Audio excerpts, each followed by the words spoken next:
بسم الله الرحمن الرحيم. اللهم اشرح بالصلاة عليه صدورنا ويسر بها أمورنا وفرج بها همومنا واكشف بها همومنا واغفر بها ذنوبنا واقض بها ديوننا وأصلح بها أحوالنا وبلغ بها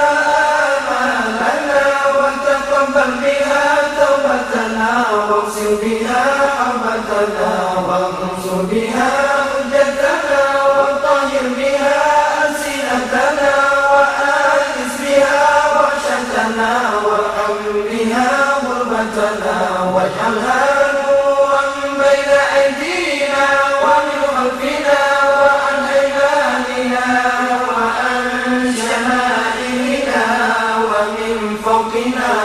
ومن تحتنا وفي حياتنا وموتنا وفي قبورنا وحشرنا ونشرنا وظلا يوم القيامة على رؤوسنا وثقل بنا موازين حسناتنا وأدم بركاتنا علينا حتى نلقى نبينا وسيدنا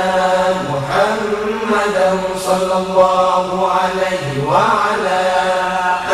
آله وسلم. ونحن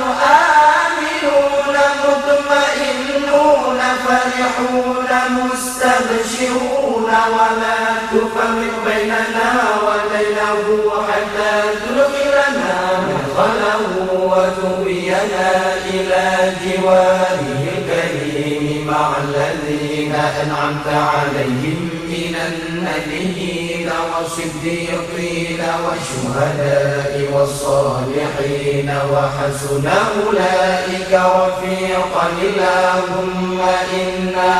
آمنا به صلى الله عليه وسلم ولم نره فمتعنا اللهم في الدارين برؤيته وثبت قلوبنا على محبته واستعملنا على سنته وتوفنا على ملته وسنا في زمرته الناجية وحزبه المفلحين وانفعنا بمن طوت عليه قلوبنا من محبته صلى الله عليه وسلم يوم لا جد ولا مال ولا بنين وأولنا حوله الأسفار واسقنا بكسير الأغفار ويسر علينا زيارة حرمك وحرمه من قبل أن تميتنا وأدم علينا الإقامة بحرمك وحرمه صلى الله عليه وسلم. صلى الله عليه وسلم إلى أن نتوفى اللهم إنا نستشفع به إليك إذ هو أوجه الشفعاء إليك ونقسم به عليك إذ هو أعظم من أقسم بحقه عليك ونتوسل به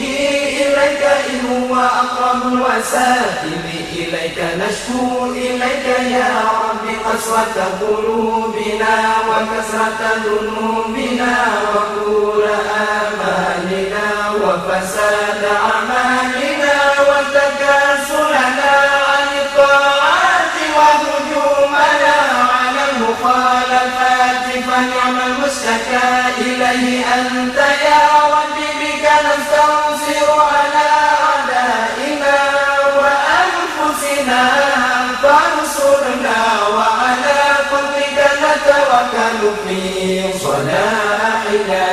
فلا تجرنا إلى غيرك يا ربنا وإلى جناب رسولك صلى الله عليه وسلم ننتسب فلا تغنا وببابك نقف فلا تردنا وإياك نسأل فلا تخيرنا.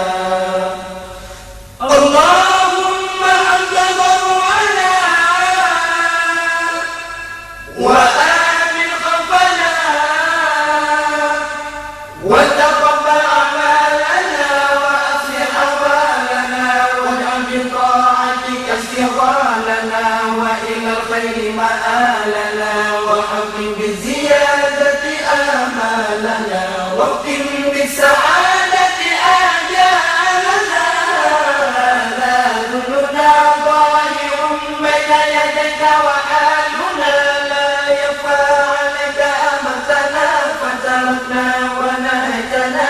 كتبنا ولا يسعنا إلا ربك فاعف عنا يا خير مأمون وأكرم مسؤول إنك غفور رؤوف رحيم يا أرحم الراحمين. وصلى الله على سيدنا محمد وعلى آله وصحبه وسلم تسليما